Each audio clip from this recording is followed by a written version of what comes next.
Hi guys, I've been doing a new piece of research and out of that a new keynote. And what the keynote is called is Aftershocks. And what it talks about is how cultures work and the fact that culture doesn't just come from the top down, it comes from the bottom up.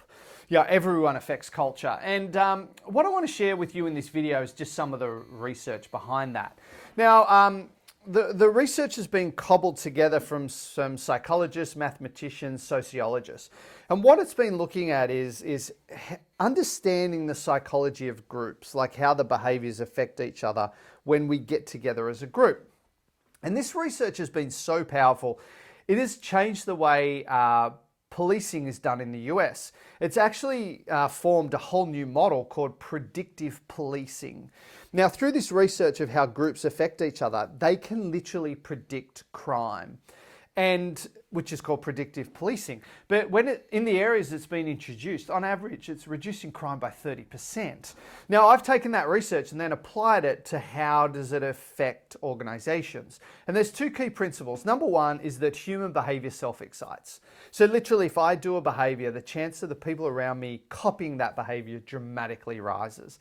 You know, a simple example is sometimes when I get frustrated and correct my children's behavior, sometimes I open my mouth and my mum jumps out.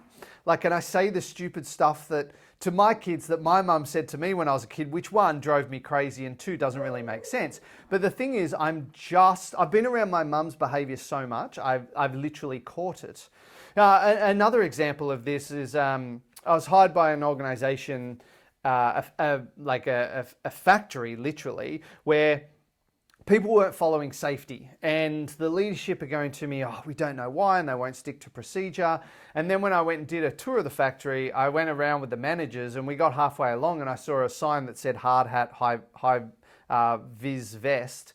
I said, shouldn't we be wearing that stuff? And they went, oh yeah, we don't have to wear it. Like, that's the rule, but the leaders weren't following the rules. So what was happening is that the people in the factory were just literally copying the behavior of the leaders. They didn't stick to the safety, so everyone else didn't stick to it. So that's the first principle, is that we literally catch each other's behavior.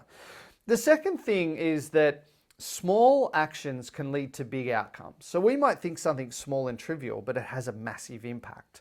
To give you an example, I was working with some auditors.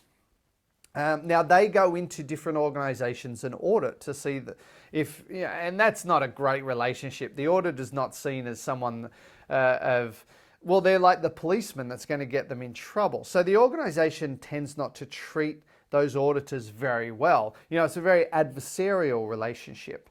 And I was talking to someone in the group about how small behaviors can lead to big outcomes, and she thought, well, I might try this. And in the next audit job she had, she went in. Normally they just kind of walk into a room and get all the files and work on them. She went around and talked to people, introduced herself, said hello, but did that every day. Got to know people's coffee order, brought them coffee, brought them muffins. You know, when it was someone's birthday, she actually, just through that tiny little behavior of saying hi and being involved with people, she became part of the team. So much so, this job took her a third of the time she predicted. Why? Because the CFO was helpful. He came up and gave her all the stuff that she needed. Other members of the team said, oh, this might actually make it easier for you. This tiny little behavior of saying hi to people and getting to know people totally transformed the job. So they're the two principles that underpin this. And what I want you to think of from this is, number one, there's no such thing as a trivial behavior. Every behavior affects the organization. And as I said before, don't outsource culture to your leaders. Everyone affects the culture. Do you live the values? Are you aligned to strategy? Your behavior will be contagious to people around you. And the last one is small things lead to big outcomes. We might think it's trivial, but it has a big impact. So this is positive and negative. You might do something small that's just like you cut a process or you treat someone badly just one day and you think, oh, it's not that big a deal, but it actually has a big outcome. So those are the two things I want you to think about to be more responsible for the impact that you have on the culture of your organization.